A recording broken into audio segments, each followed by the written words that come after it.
Hello friends, स्वागत है आपका हमारे YouTube चैनल आर के हिंदी कहानियों में। आज की कहानी है क्षमादान। टैक्सी से उतरते हुए प्राची के दिल की धड़कन तेज हो गई थी। पहली बार अपने ही घर के दरवाजे पर उसके पैर ठिठक गए थे।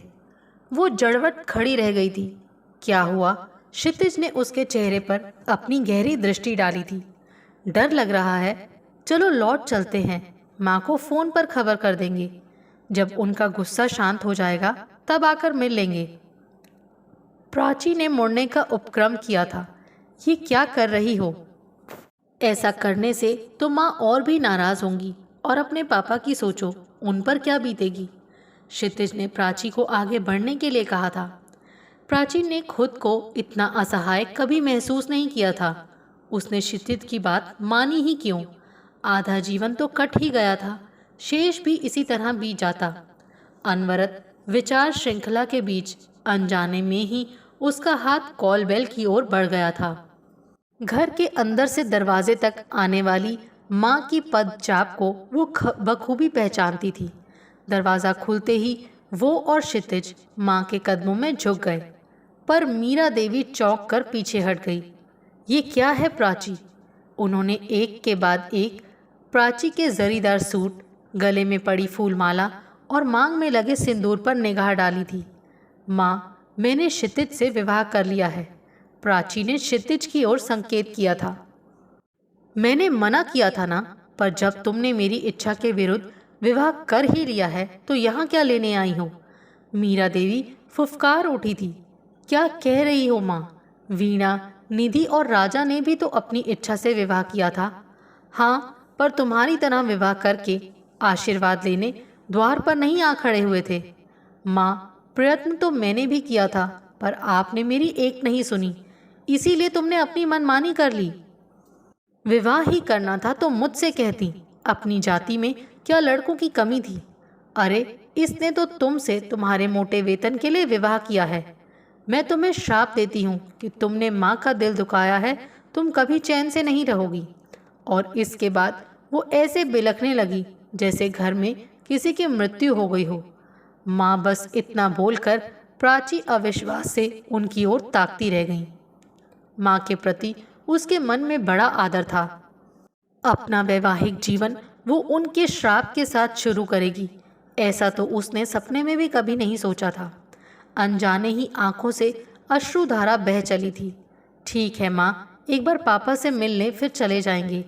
प्राची ने कदम आगे बढ़ाया ही था कि मीरा देवी फिर भड़क उठी। कोई ज़रूरत नहीं है ये दिखावा करने की। विवाह करते समय नहीं सोचा अपने अपाहिज पिता के बारे में, तो अब ये सब रहने ही दो। मैं उनकी देखभाल करने में पूर्णतया सक्षम हूँ, मुझे किसी की दया नहीं चाहिए। मीरा देवी ने प्राची का रास्ता रोक दिया। कौन है मीरा? अंदर से नीरज बाबू का स्वर उभरा था। मैं उन्हें समझा दूंगी कि उनकी प्यारी बेटी प्राची अपनी इच्छा से विवाह करके घर छोड़कर चली गई। वो क्षितिज को लक्ष्य करके कुछ बोलना ही नहीं चाहती थी, मानो वो वहाँ हो ही नहीं। चलो चले। आखिर मौन क्षितिज ने ही तोड़ा। वो सहारा देकर प्राची को टैक्सी तक ले गया और प्राची टैक्सी में बैठी देर तक सुबकती रही। क्षितिज लगातार उसे चुप कराने की कोशिश करता रहा। देखा तुमने क्षितिज, पापा को पक्षाघात होने पर मैंने अपनी पढ़ाई छोड़कर नौकरी की। आगे की पढ़ाई सांदे विद्यालय में पढ़कर पूरी की। निधि, राजा, प्रवीण, वीणा की पढ़ाई का भार, पापा के इलाज के साथ साथ घर के अन्य खर्चों को पूरा करने में मैं तो जैसे मशीन बन गई थी। मैंने अपने बारे में कभी सोचा ही नहीं। निधि, राजा और वीणा ने नौकरी करते ही अपनी इच्छा से विवाह कर लिया। तब तो माँ ने दोस्तों संबंधियों को बुलाकर विधि विधान से विवाह कराया, दावत दी। पर आज मुझे देखकर उनकी आंखों में खून उतर आया। आशीर्वाद देने की जगह श्राप दे डाला। आक्रोश से प्राची का गला रूंध गया और वो फिर से फूट फूट कर रोने लगी। शांत हो जाओ प्राची, हमारे जीवन का सुख चैन किसी के श्राप या वरदान पर नहीं, हमारे अपने नजरिए पर निर्भर करता है। क्षितिज ने समझाना चाहा था, पर सच तो ये था कि माँ के व्यवहार से वो बुरी तरह आहत हुआ था। अपने फ्लैट के सामने पहुँचते ही क्षितिज ने फ्लैट की चाबी प्राची को थमा दी और बोला, यही है अपना गरीब खाना। प्राची ने चारों ओर निगाह डाली, घूम कर देखा और मुस्कुरा दी। डबल बेडरूम वाला छोटा सा फ्लैट बड़े सुरुचिपूर्ण ढंग से सजाया गया था। प्राची ड्राइंग रूम में पड़े सोफे पर पसर गई। मन का बोझ कम होने का नाम ही नहीं ले रहा था। मन अजीब से अपराध बोध से पीड़ित था। पता नहीं क्षितिज से विवाह का उसका फैसला सही था या गलत। हर ओर से उठते सवालों की बौछार से भयभीत होकर उसने आंखें मूंद ली तो पिछले कुछ समय की यादें उसके मन रूपी सागर तट से टकराने लगी थी। तुम जियो हजारों साल, साल के दिन हो 50,000।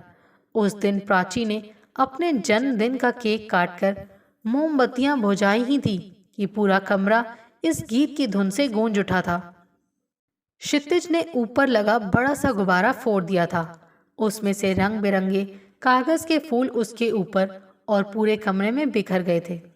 उसके सभी सहकर्मियों ने करतल ध्वनि के साथ उसे बधाई दी थी और गीत गाने लगे थे। जन्मदिन की चहल पहल धूमधाम के बीच कैसे शाम बीत गई थी पता ही नहीं चला था।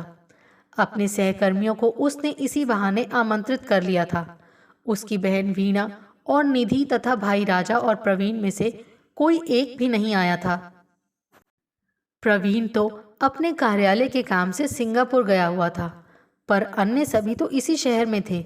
सभी अतिथियों को विदा करने के बाद प्राची निढाल होकर अपने कक्ष में पड़ी सोच रही थी कि चलो इसी बहाने सहकर्मियों को घर बुलाने का अवसर तो मिला, वरना तो इस आयु में किसका मन होता है जन्मदिन मनाने का।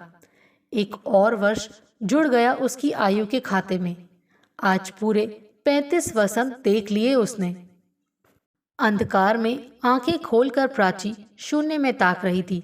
अनेक तरह की आकृतियां अंधेरे में आकार ले रही थी।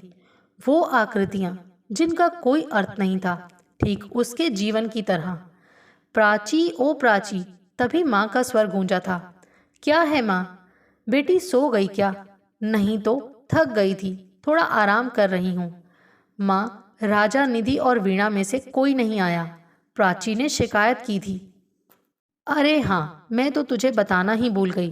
राजा का फोन आया था, बता रहा था कि अचानक ही उसके दफ्तर का कोई बड़ा अफसर आ गया, इसीलिए उसे रुकना पड़ गया। वीणा और निधि को तुम तो जानती हो, अपनी गृहस्थी में कुछ इस प्रकार डूबी हैं कि उन्हें दीन दुनिया का होश तक नहीं है। माँ ने उन सब की ओर से सफाई दी थी, फिर भी थोड़ी देर के लिए तो आ ही सकती थी। वीणा तो फोन पर ये कहकर हंस रही थी कि इस बुढ़ापे में दीदी को जन्मदिन मनाने की क्या सूझी। ये कहकर माँ खिलखिलाकर हंसी थी। माँ की ये हंसी प्राची के कानों में सीसा घोल गई थी। वो रुआंसी होकर बोली, पहले कहना चाहिए था ना माँ कि तुम्हारी प्राची को वृद्धावस्था में जन्मदिन मनाने का साहस नहीं करना चाहिए। अरे बेटी, मैं तो यूं ही मजाक कर रही थी, तू तो बुरा मान गई। 35 वर्ष की आयु में तो आजकल लोग जीवन शुरू करते हैं, माँ ने जैसे भूल सुधार की मुद्रा में कहा। इस तरह अंधेरे में क्यों बैठी है? आज चल उपहार खोलते हैं, देखेंगे किसने क्या दिया है। माँ की बच्चों जैसी उत्सुकता देखकर प्राची उठकर दालान में चली गई। अब माँ हर उपहार को खोलती, उसके दाम का अनुमान लगाती और एक ओर सरका देती। ये देखो, ये किसने दिया है? उन्होंने बॉल डांस करते जोड़े का शो पीस निकाला और फिर व्यंग के लहजे में बोली, लोगों को उपहार देने की अकल भी नहीं होती, अकेली लड़की को जोड़े का उपहार, भला कोई बात हुई? माँ, डब्बे पर देखो, नाम लिखा होगा, प्राची बोली थी। मेरा चश्मा दूसरे कमरे में रखा है, ले तू ही पढ़ ले। उन्होंने डब्बा और उस पर लिपटा कागज दोनों प्राची की ओर बढ़ा दिए। क्षितिज गोखले। प्राची ने नाम पढ़ा और चुप रह गई थी। माँ दूसरे उपहारों में व्यस्त थी। नाम के बाद एक वाक्य और लिखा हुआ था, प्यार के साथ संसार की सबसे सुंदर लड़की के लिए। अनजाने ही प्राची का चेहरा शर्म से लाल हो गया था। ये देख, कितना सुंदर बुके है, पर सच कहूँ बुके का पैसा व्यर्थ जाता है। कल तक फूल मुरझा जाएंगे, फिर फेंकने के अलावा क्या होगा इनका। माँ, फूलों की अपनी ही भाषा होती है, कुछ देर के लिए ही सही, अपने सौंदर्य और सुगंध से सबको चमत्कृत करने के साथ ही जीवन की क्षणभंगुरता का उपदेश भी दे ही जाते हैं। प्राची मुस्कुराई थी। तुम्हारे दार्शनिक विचार मेरे पल्ले तो पड़ते नहीं हैं। चलो आराम करो, मुझे भी बड़ी थकान लग रही है, कहती हुई माँ उठ खड़ी हुई थी। सोने से पहले हर दिन की तरह उस दिन भी अपने पिता नीरज बाबू के लिए दूध लेकर गई थी। प्राची, बेटी बड़ी अच्छी रही तेरे जन्मदिन की पार्टी, बड़ा आनंद आया। हर साल क्यों नहीं मनाती अपना जन्मदिन?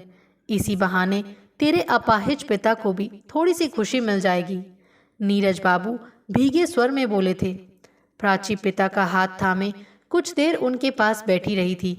कोई अच्छा सा युवक देखकर विवाह कर ले। प्राची, अब तो राजा, प्रवीण, वीणा और निधि सभी सुव्यवस्थित हो गए हैं। रहा हम दोनों का तो किसी तरह संभाल ही लेंगे। क्यों उपहास करते हैं पापा?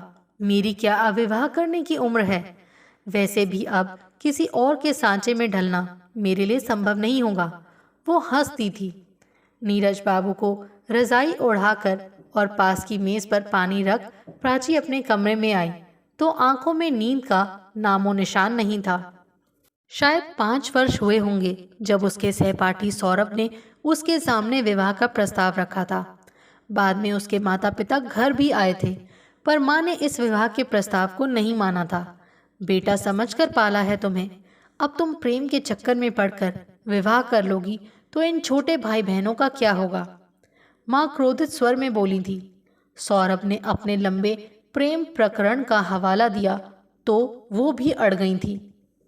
माँ, मैंने और सौरभ ने विवाह करने का निर्णय लिया है, आप चिंता न करें। मैं पहले की तरह ही परिवार की सहायता करती रहूंगी। प्राची ने 2 टूक निर्णय सुनाया था। कहने और करने में बहुत अंतर होता है। विवाह के बाद तो बेटे भी पराये हो जाते हैं, फिर बेटियां तो होती ही हैं पराया धन। और इसके बाद तो माँ अनशन पर ही बैठ गई थी। जब 3 दिन तक माँ ने पानी की एक बूंद तक गले के नीचे नहीं उतारी तो वो घबरा गई और उसने सौरभ से कह दिया था कि उन दोनों का विवाह संभव नहीं है। उसके बाद वो सौरभ से कभी नहीं मिली। सुना है विदेश जाकर वहीं बस गया है वो। इन्हीं ख्यालों में खोई वो नींद की गोद में समा गई थी। जन्मदिन के अगले ही दिन क्षितिज ने बड़े नाटकीय अंदाज में उसके सामने विवाह प्रस्ताव रख दिया था। तुम होश में तो हो क्षितिज, तुम मुझसे कम से कम 3 वर्ष छोटे हो। तुम्हारे माता पिता क्या सोचेंगे? माता पिता नहीं हैं, भैया भाभी हैं और उन्हें मैं अच्छी तरह जानता हूँ। मैं मना लूँगा उन्हें, तुम अपनी बात कहो। मुझे तो लगता है कि हम मित्र ही बने रहें तो ठीक है। नहीं, ये ठीक नहीं है। पिछले 2 सालों में हर पल मुझे यही लगता रहा कि तुम्हारे बिना मेरा जीवन अधूरा है, क्षितिज ने स्पष्ट किया था। प्राची ने अपनी माँ और पिताजी को जब इस विवाह प्रस्ताव के बारे में बताया तो माँ देर तक हंसती रही थी। उनकी ठहाकेदार हंसी देखकर प्राची भौचक रह गई थी। इसमें हंसने की क्या बात है माँ? वो पूछ बैठी थी। हंसने की नहीं तो क्या रोने की बात है? तुम्हें क्या लगता है वो तुमसे विवाह करेगा? तुम कह रही हो कि वो तुमसे 3 साल छोटा है। क्षितिज इन सब बातों को नहीं मानता। हाँ, वो क्यों मानेगा? वो तो तुम्हारे मोटे वेतन के लिए विवाह कर ही लेगा, पर यह विवाह चलेगा कितने दिन? क्या कह रही हो माँ? क्षितिज की कमाई मुझसे कम नहीं है और क्षितिज आयु के अंतर को खास महत्व नहीं देता। तो फिर देर किस बात की है? जाओ, जाकर शाम से विवाह रचाओ। माता पिता की चिंता तो तुम्हें है नहीं। मुझे तो इस प्रस्ताव में कोई बुराई नजर नहीं आती। नीरज बाबू ने कहा, तुम्हें दीन दुनिया की कुछ खबर भी है? लोग कितने स्वार्थी हो गए हैं। माँ ने ये कहकर पापा को चुप करा दिया था। क्षितिज नहीं माना। लगभग 6 महीने तक दोनों के बीच तर्क वितर्क चलते रहे थे। आखिर दोनों ने विवाह करने का निर्णय लिया था। लेकिन विवाह कर प्राची के घर जाने पर दोनों का ऐसा स्वागत होगा, ये क्षितिज तो क्या प्राची ने भी कभी नहीं सोचा था। जाने अभी और कितनी देर तक प्राची अतीत के विचारों में खोई रहती अगर क्षितिज ने झकझोर कर उसकी तंद्रा भंग न की होती। क्या हुआ, सो गई थी क्या? लीजिए गर्मा गर्म कॉफी। क्षितिज ने जिस नाटकीय अंदाज में कॉफी का प्याला प्राची की ओर बढ़ाया, उसे देखकर वो हंस पड़ी। तुम कॉफी बना रहे थे, मुझसे क्यों नहीं कहा? मैं भी अच्छी कॉफ़ी बना लेती हूँ। क्यों, मेरी कॉफ़ी अच्छी नहीं बनी क्या? नहीं, कॉफ़ी तो बहुत अच्छी है, पर तुम्हारे घर पहली कॉफ़ी मुझे बनानी चाहिए थी। प्राची शर्माते हुए बोली, सुनो, हमारी बहस में तो ये कॉफ़ी ठंडी हो जाएगी। ये कॉफ़ी खत्म करके जल्दी से तैयार हो जाओ। आज हम खाना बाहर खाएंगे। हाँ, लौटकर गांव जाने की तैयारी भी करनी है हमें। भैया भाभी को मैंने अपने विवाह की सूचना दी तो उन्होंने तुरंत गांव आने का आदेश दे दिया। ठीक है, जो आज्ञा महाराज। कॉफी समाप्त होते ही आपकी आज्ञा का अक्षरशः पालन किया जाएगा। प्राची भी उतने ही नाटकीय स्वर में बोली थी। दूसरे ही क्षण दरवाजे की घंटी बजी और दरवाजा खोलते ही सामने प्राची और क्षितिज के सहयोगी खड़े थे। बधाई हो के स्वर से सारा फ्लैट गूंज उठा था और फिर दूसरे ही क्षण उल्हानों का सिलसिला शुरू हो गया। वो तो मनोहर और ऋचा ने तुम्हारे विवाह का राज खोल दिया, वरना तुम तो इतनी बड़ी बात को हजम कर गए थे। विशाल ने शिकायत की थी। आज हम नहीं टलने वाले, आज तो हमें शानदार पार्टी चाहिए। सभी संवेद स्वर में बोले थे। पार्टी तो अवश्य मिलेगी, पर आज नहीं। आज तो मुंह मीठा कीजिए। प्राची और क्षितिज ने अनुनय की थी। उनके विदा लेते ही दरवाजा बंद कर प्राची जैसे ही मुड़ी, घंटी फिर बज उठी। इस बार दरवाजा खोला तो सामने राजा, प्रवीण, निधि और वीणा खड़े थे। दीदी, जीवन के इतने महत्वपूर्ण क्षण में आपने हमें कैसे भुला दिया? प्रवीण साथ लाए कुछ उपहार प्राची को थमाते हुए बोला था। राजा, निधि और वीणा ने भी दोनों को बधाई दी। हम सब आप दोनों को लेने आए हैं। पापा ने बुलावा भेजा है। आप तो जानती हैं वो खुद यहाँ नहीं आ सकते। राजा ने आग्रह किया था। भैया, हम दोनों आशीर्वाद लेने घर गए थे, पर माँ ने तो हमें श्राप ही दे डाला। प्राची ये कहते हुए रो पड़ी। माँ का श्राप भी कभी फलीभूत होता है दीदी, शब्दों पर मत जाओ। उनके मन में तो आपके लिए लबालब प्यार भरा है। प्राची और क्षितिज जब घर पहुंचे तो सारा घर बिजली की रोशनी में जगमगा रहा था। व्हील चेयर पर बैठे नीरज बाबू ने प्राची और क्षितिज को गले से लगा लिया था।